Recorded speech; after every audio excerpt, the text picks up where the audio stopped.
इमरान खान का सिपाही, इमरान खान का नौजवान, वो लीडर जिसने हमेशा इमरान खान के साथ खड़ा होके स्टेज में लोगों को बुलाया है, तो फैसल जावेद को मैं माइक दे रहा हूं आप सबकी तालियों में।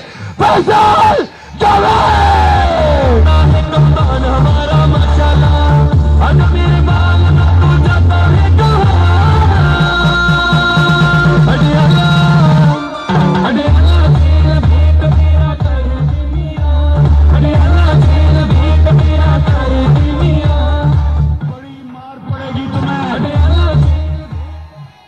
बिस्मिल्लाहिर्रहमानिर्रहीम। अस्सलाम वालेकुम।